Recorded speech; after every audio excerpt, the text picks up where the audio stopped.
And now, it's time for another Dice Tower review with Tom Vasel. Hey folks, today we're taking a look at Rolling America. Rolling America is kind of a reprint of sorts of Rolling Japan. The game originally came from Japan, called Rolling Japan. It was a game about Japan where you mark things down. I've already reviewed that one. When I saw this one, I was certainly intrigued with it. Not so much because it's America. I don't really care what country that you're using to make these, but because it is in America by Game Right, which means this is a mass market type thing, and a lot of people are going to have access to this game, one that I thought was pretty cool. There's also a few minor changes, but let's take a look at the game overall.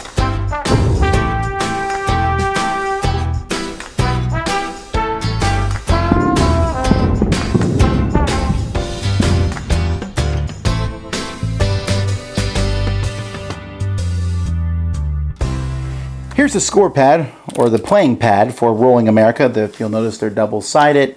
These are full color. If you need more, you can print them out from the website. The game also comes with a bunch of dice. Now, these are just six-sided dice, but they have stars instead of the pips, which I really like. I don't know what it is about these. I just like custom dice. So you're going to put all these in a bag that's included with the game. And on a player's turn, they are going to pull two dice from the bag. They're going to roll both these dice. Now, all players are going to follow what dice have been rolled. So here, one has been rolled in orange. So I'm going to pick one spot and put a 1 in it. So I'll put one up here in Alaska. Then I got a 2 on red. So I'll pick this spot here and write a 2. We'll then pull two more dice. Here's a blue and a yellow. So I have a yellow 1. So I'll put that down here in Florida. And a blue 4 I'll put up here in Montana. Then I'll pull two more dice from the bag. I got a green and a clear. Now the clear is wild. The green is a 1. Now let's talk about placement of different things. I'm not allowed to place a 1 here. Why? Because it's next to a 4. A 1 can go next to another 1, or next to a 2, or next to an X, or next to a blank, obviously. So I can't put the 1 there, but I could put it down here, say, in Texas. I could also, well, we'll come back to that. The 2, while I can put anywhere, I'm going to put it here because it can go next to that 2, and it can go next to the 1. So that's a legitimate place to place it. For this 1, I'm going to circle this 1, and that's called guarding it. That means that 1 doesn't affect anything around it. So later on, let's say I get a green 5, I could actually write the green 5 here. How can I do that? Simply because this 1 that basically doesn't act like it's there. I can guard a number 3 times a game. I can also, let's say I rolled that 2, I put a 2 there, and I'm like, I also want to put a 2 over here in Hawaii. I can do that by duping. It lets me do something twice. This green 5, I could have written the green 5 here twice if I duped. And finally, color change. Let's say I pull something from the bag and I roll this. I'm like, ooh, I really wish that had been a blue 4. Well, now it is a blue 4, and I put the 4 in the blue. And you can color change 3 times per game. You can color change dupe and guard the same die if you want to, but each of these affects the dice that are being rolled right now. Now, eventually, you're going to get to a point where you're going to roll something and you can't put it in. Let's say I have, for example, a 1, 1, and that's not a 1 there. I'm sorry. A 1, a 2. I put a 3 here, a 4. This is also a 4. And this here is a 3. And now my next time an orange rolls, I roll a 5. Well, the only spot left is here. A 5 does not fit there. Yes, it can go next to that 4, it can go next to that 4, but it can't go next to the 3, 2, or 1. Then I must put an X there. Now, there are 7 dice in the bag. You're only pulling out 6 each round. Once all six of the 7 dice have been pulled off, the round is over and the dice are put back in. So 1 die will not come out each round. After 8 rounds, in which you will have written down 48 things, possibly, it is possible that you have all of them filled in, so when an orange is rolled, you just ignore that color. But anyhow, so you'll have maybe between 44 to 48 of them filled in. Any that are left blank, you'll fill in with X's, and then you'll simply count up your X's and put the total number here. Whoever has the fewest X's is the winner. Here's an example of a completed game. So you can see you got 12 X's here.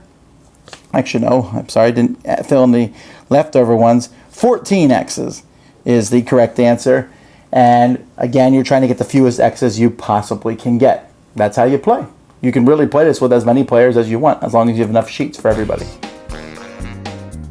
Now, in one sense, this is kind of like make your own bingo, right? Because you could really have this done in a room of 1,000 people. One person could roll 2 dice, call the number 6 purple, 3 green, and everyone could write it in. And probably everyone's going to do something very different. You take your chances as you put them down, but there are some states, hello Kentucky, that touch so many other states that it's probably going to be impossible for you to put those numbers down in a way that you'll get no X's. In fact, I would be very surprised, even using the duping and the color change and the protection of the guarding, that anyone would ever get 0 X's in this. Well, actually, it's impossible to get 0 X's. You'll always get at least 2. But I can't imagine anyone would ever have, quote unquote, a perfect game. It's possible, but the way the numbers are rolled and so on. Now, when that wild one's rolled, that's where you have to figure out, okay, I rolled a wild 3. Where do I put that? And that's where everyone's probably going to do something very different.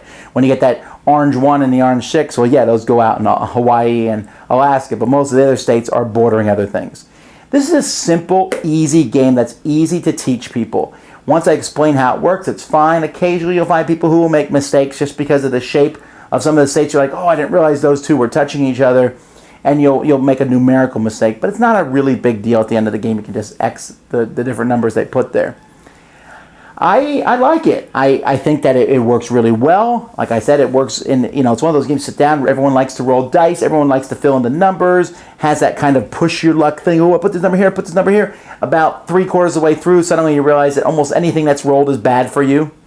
You need to use the duping ability. This is a new thing to this. It wasn't in Rolling Japan. You need to use those early because later on they're worthless to you.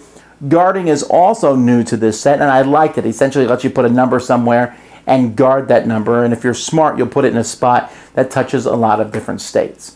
The box itself has that magnetic clasp on it. The bag, the dice, everything is very high quality, as we've come to expect from Gamewright. If you see this one on the shelf, certainly give it a try.